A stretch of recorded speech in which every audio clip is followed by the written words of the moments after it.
ॐ सहनाववतु सहनौ भुनक्तु सह वीर्यङ्करवावहै तेजस्विनावधीतमस्तु मा विद्विषावहै। ॐ शान्ति शान्ति शान्तिः. We are reading from the book Meditation and Spiritual Life by Swami Yatiswarananda.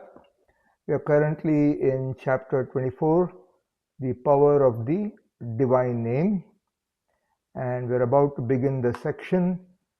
Earlier we had talked a lot about japa. What does japa mean? The power of japa in the world religions, japa in Hinduism, and now the next section is some practical suggestions. First, rise from the gross plane to the plane of thought, and then try to rise to the spiritual plane.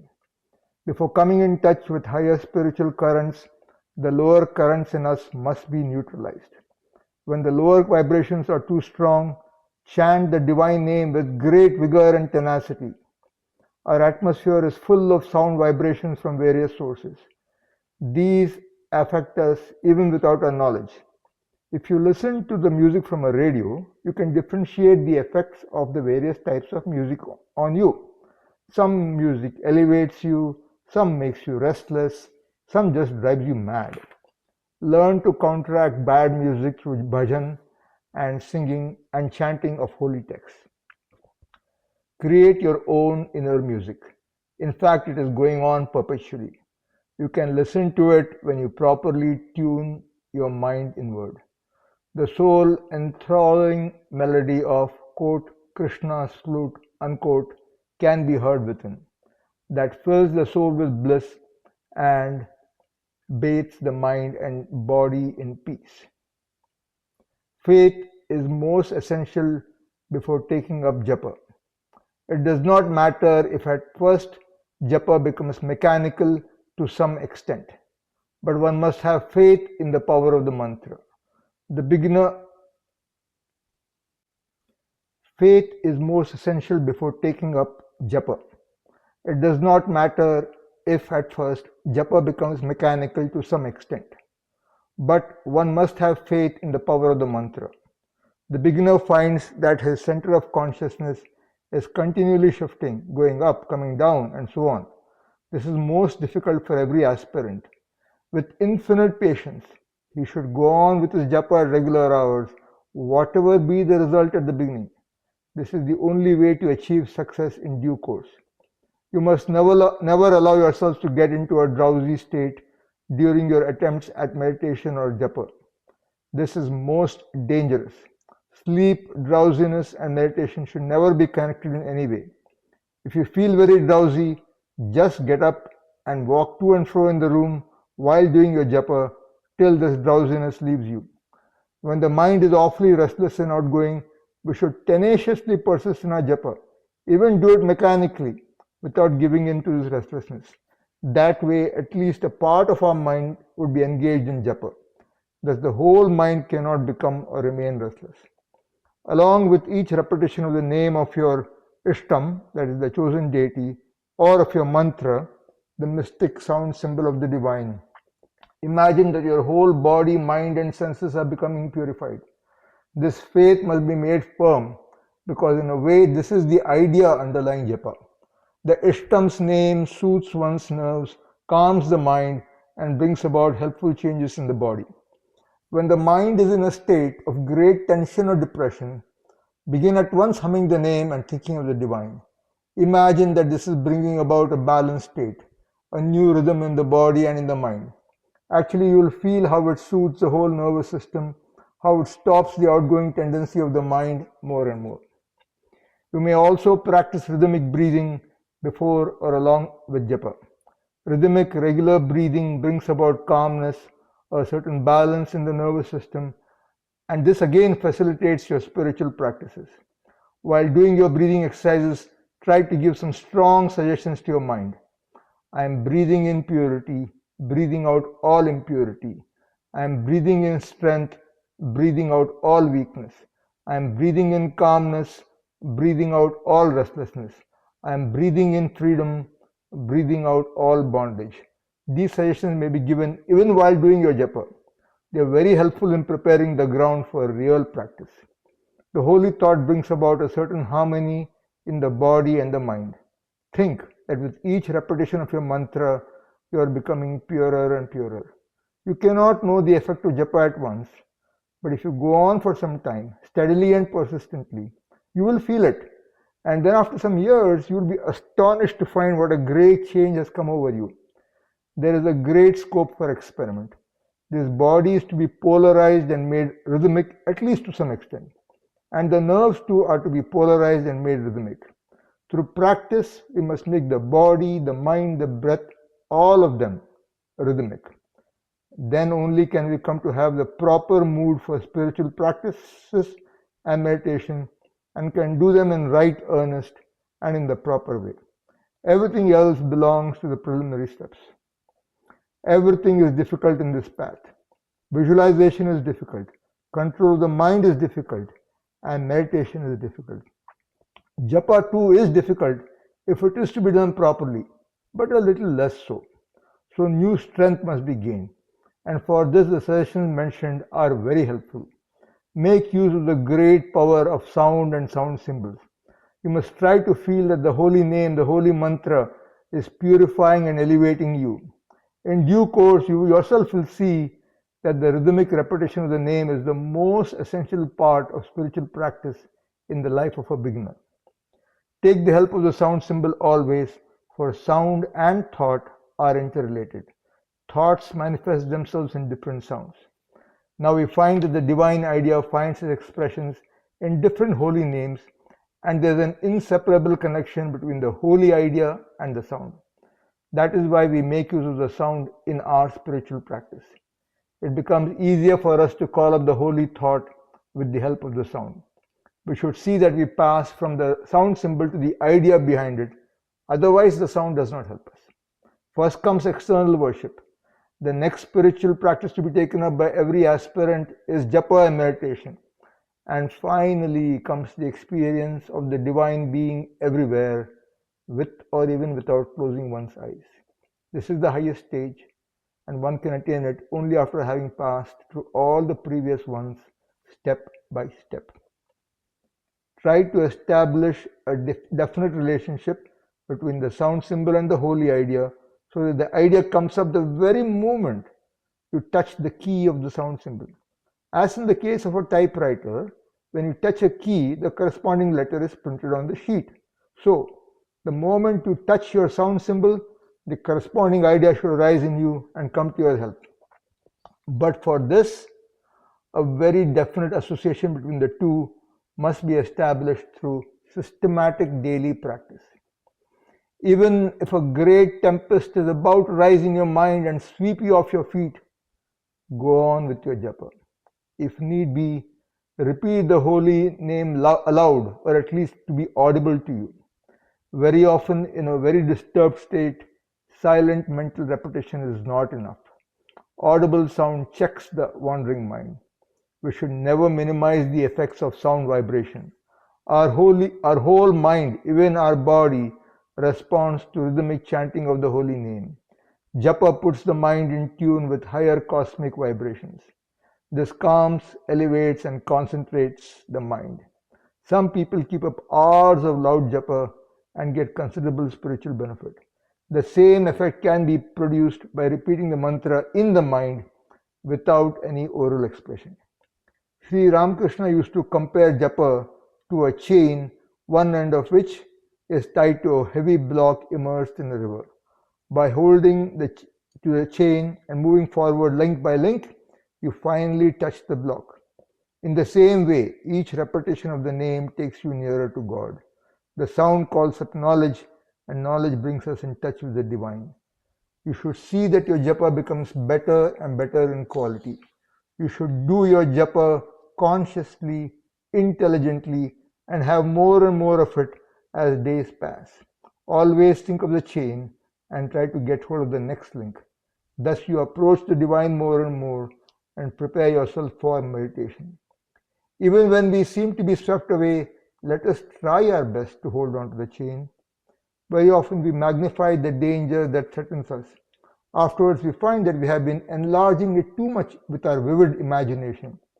The situation may be bad, but usually it is not so awful as we suppose. Very often it does not take such an awful turn as we imagine.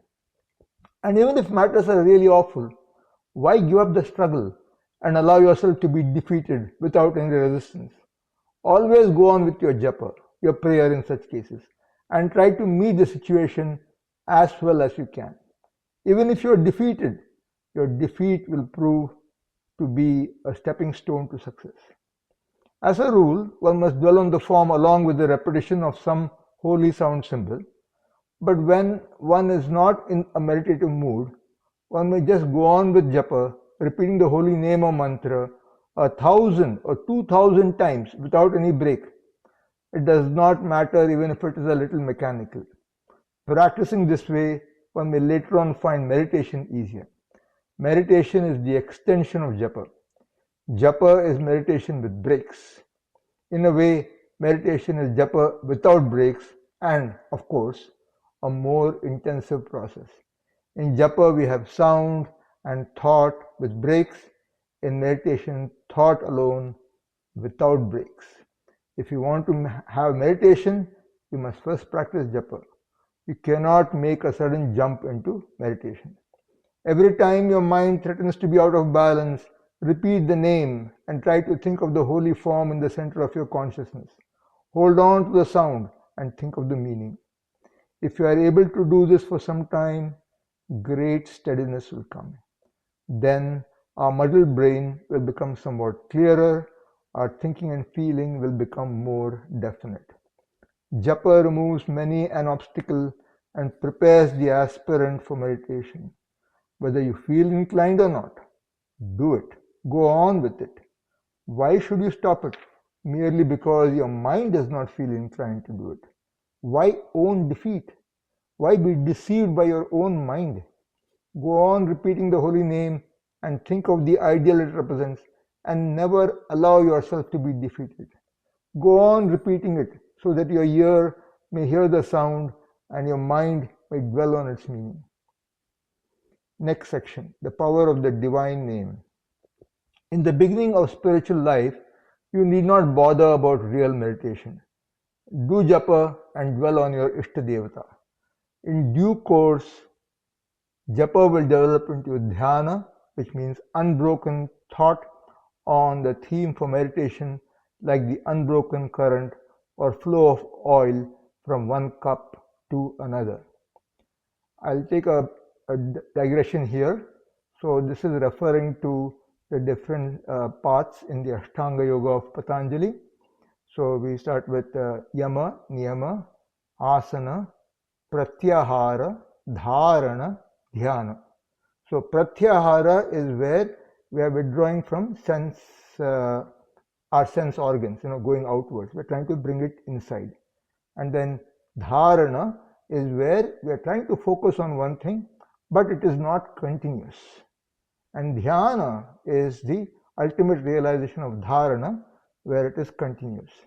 And usually there are two analogies given for Dhyana. One, the one he talks about, is the flow of oil from one cup to another. Another one is like the unbroken current of water in a stream. And there are reasons for two analogies, but we won't get into that here. Continuing. Through japa, the divine spirit will become more real than the world, and only then will real dhyana become possible. Do the first thing first, and then the next step will come by itself. Start doing japa in your own way.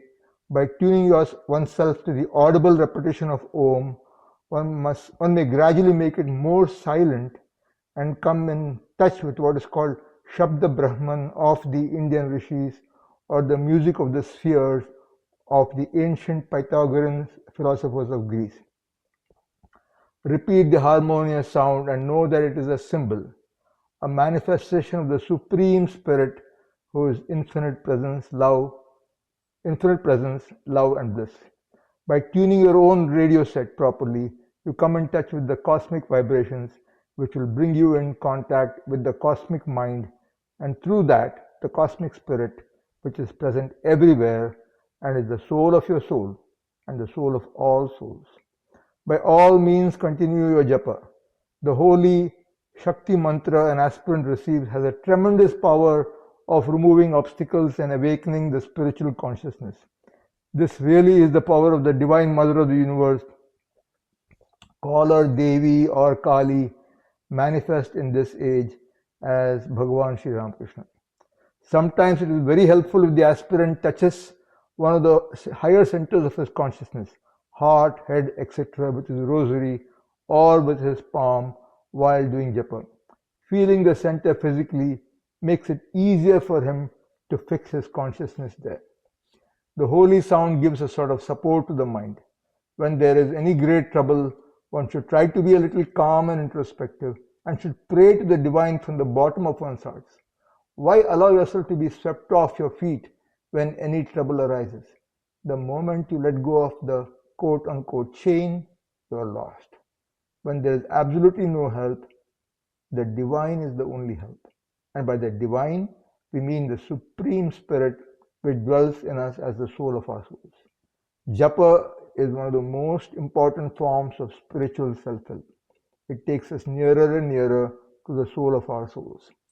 In our case, japa is the only thing we can really do, and it is out of courtesy that we sometimes give it the name quote-unquote meditation. There can be no question of doing something higher like real meditation unless we prepare ourselves first through ethical culture, performance of duty, japa, prayers, regular readings from the holy books, and trying to dwell on their meanings as much as possible.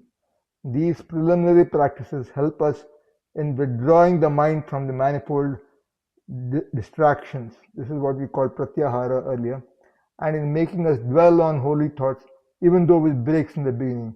That's what we call dharana. Later on, through persistent practice, we will be able to continue the thought current in an unbroken way, which we call dhyana. As we become purer and purer in mind, body and mind, in thought, word and deed, we will be able to have greater and greater concentration and better meditation. And then, in course of time, we can come in touch with the divine in both his personal and impersonal aspects. Then, within our own hearts, we will feel the contact between the finite and the infinite, between the soul and God, the soul of our souls. Meditation thus attains its goal, the highest state of super consciousness, in which the soul comes in direct touch with the divine reality, its true self, and attains its natural perfection and freedom, peace and blessedness. May the divine name bring peace and blessedness to all.